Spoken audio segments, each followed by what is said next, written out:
രാഹുൽ മാങ്കൂട്ടത്തിനെതിരായ നടപടി സസ്പെൻഷനിൽ ഒതുക്കി തലയൂരി കോൺഗ്രസ് നേതൃത്വം.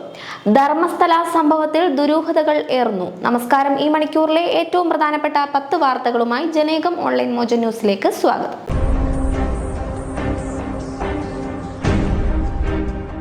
രാഹുൽ മാങ്കൂട്ടത്തിനെതിരായ നടപടി സസ്പെൻഷനിൽ ഒതുക്കി തലയൂരി കോൺഗ്രസ് നേതൃത്വം. പ്രതിപക്ഷ നേതാവ് വി ഡി സതീശനും KPCC പ്രസിഡന്റ് സണ്ണി ജോസഫും ശ്രമിച്ചിട്ടും രാജി ആവശ്യം ഹൈക്കമാൻഡ് തള്ളുകയായിരുന്നു. രാഹുലിനെ കോൺഗ്രസിന്റെ പ്രാഥമിക അംഗത്വത്തിൽ നിന്നാണ് സസ്പെൻഡ് ചെയ്തത്. രാഹുൽ വിവാദം അവസാനിപ്പിക്കാനും ഉപതെരഞ്ഞെടുപ്പ് ഒഴിവാക്കാനും ഇതല്ലാതെ മറ്റ് മാർഗങ്ങളില്ലെന്ന വിലയിരുത്തലിലാണ് തീരുമാനം. കർണാടകയിലെ ധർമ്മസ്ഥലയിൽ കൂട്ടബലാത്സംഗങ്ങളും കൊലപാതകങ്ങളും നടന്നുവെന്ന് ആരോപിച്ച സംഭവത്തിൽ തലയോട്ടി സംബന്ധിച്ച ദുരൂഹതകൾ ഏറുന്നു. തലയോട്ടി ആരുടേതാണെന്ന് ഇതുവരെയും വ്യക്തമായിട്ടില്ല. തലയോട്ടിയിൽ ഉണ്ടായിരുന്ന മണ്ണ് ധർമ്മസ്ഥലയിലേതല്ല എന്നാണ് നിലവിലെ കണ്ടെത്തൽ. ഫോറൻസിക് പരിശോധനയിലാണ് ഇത് തെളിഞ്ഞത്. തോറിയം ഉപയോഗിച്ചുള്ള വൈദ്യുതി ഉൽപാദനം വിജയകരമായാൽ കേരളത്തിന് മുന്നിൽ തുറക്കുന്നത് വലിയ സാധ്യതകൾ. ലോകത്തിൽ തന്നെ ഭൗമോപരിതലത്തിലെ 30% തോറിയവും ഇന്ത്യയിലാണെന്നാണ് കണ്ടെത്തൽ. അതിൽ കൂടുതലും സ്ഥിതി ചെയ്യുന്നത് കേരളത്തിലെ കരിമണലുകളിലാണ്. പദ്ധതി പരീക്ഷണ ഘട്ടത്തിലാണ്.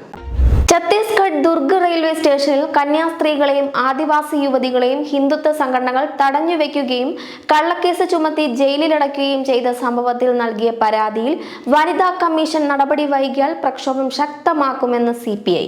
സംഭവവുമായി ബന്ധപ്പെട്ട് തടഞ്ഞുവെക്കപ്പെട്ട ആദിവാസി യുവതികൾ വനിതാ കമ്മീഷന് നൽകിയ പരാതിയിൽ കഴിഞ്ഞ ദിവസം ഹിയറിംഗ് നടത്തിയെങ്കിലും ബജ്രംഗ് ദൾ നേതാവ് ജ്യോതി ശർമ്മ ഹാജരാകാതെ ഒഴിഞ്ഞുമാറുകയായിരുന്നു. CPI നേതാക്കളോടൊപ്പമാണ് ആദിവാസി യുവതികൾ പരാതിയിൽ തെളിവ് നൽകാൻ കമ്മീഷന് മുന്നിൽ എത്തിയത്. റാപ്പർ വേടനെതിരെ വീണ്ടും ലൈംഗിക ആരോപണ പരാതി. ഗവേഷക വിദ്യാർത്ഥിയാണ് പരാതിക്കാരി. 2020 കൊച്ചിയിലെ ഫ്ളാറ്റിൽ വെച്ചാണ് പരാതിക്ക് അടിസ്ഥാനമായ സംഭവം നടന്നത്. സംഗീത ഗവേഷണത്തിന്റെ പേരിൽ വേടനുമായി ഫോണിലൂടെ ബന്ധപ്പെട്ടുവെന്നും ഫ്ളാറ്റിലേക്ക് വരാൻ പറഞ്ഞ വേടൻ അവിടെ വെച്ച് അപമാനിക്കാൻ ശ്രമിച്ചുവെന്നുമാണ് പരാതിയിലുള്ളത്. ആ സ്ഥലത്ത് നിന്നും ഓടി രക്ഷപ്പെടുകയായിരുന്നുവെന്നും യുവതി പറയുന്നു.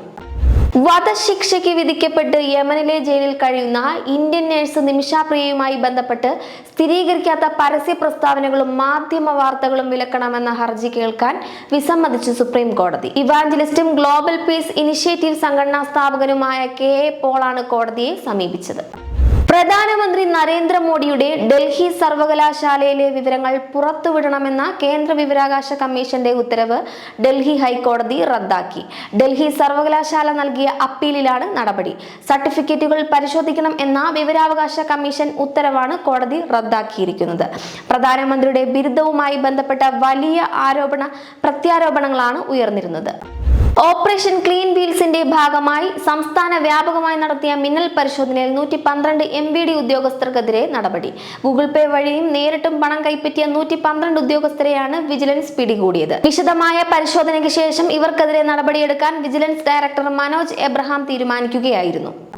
രാഹുൽ മാങ്കൂട്ടത്തിനെതിരെ 3ാം ഘട്ട നടപടിയും ഉണ്ടാകുമെന്ന് K മുരളീധരൻ. 1ാം ഘട്ടം യൂത്ത് കോൺഗ്രസ് അധ്യക്ഷ പദവി രാജിവെച്ചു. 2ാം ഘട്ടം പ്രാഥമിക അംഗത്വത്തിൽ സസ്പെൻഷൻ. ഇനി 3ാം ഘട്ട നടപടിയും ഉണ്ടാകും. MLA സ്ഥാനത്ത് കടിച്ചു തൂങ്ങണമോ വേണ്ടയോ എന്ന് രാഹുൽ തീരുമാനിക്കട്ടെ എന്നും മുരളീധരൻ പറഞ്ഞു. തെക്കൻ ഗാസയിലെ ആശുപത്രിയിൽ ഇസ്രായേൽ നടത്തിയ ആക്രമണത്തിൽ 5 മാധ്യമപ്രവർത്തകർ ഉൾപ്പെടെ 15 പേർ മരിച്ചു. റോയിട്ടേഴ്സ് ക്യാമറാമാനും അസോസിയേറ്റ് പ്രസിന്റെയും അൽ ജസീറയുടെയും NBCയുടെയും ജേർണലിസ്റ്റുകളാണ് കൊല്ലപ്പെട്ടത്. ആദ്യത്തെ ആക്രമണത്തിൽ നിരവധി പേർ കൊല്ലപ്പെട്ടിരുന്നു. ജനേകം ഓൺലൈൻ മോജോ ന്യൂസിലൂടെ വീണ്ടും കാണാം. കൂടുതൽ വാർത്തകൾക്കും വീഡിയോകൾക്കുമായി ജനേകത്തിന്റെ വെബ്സൈറ്റ്, YouTube ചാനലുകൾ സന്ദർശിക്കുക.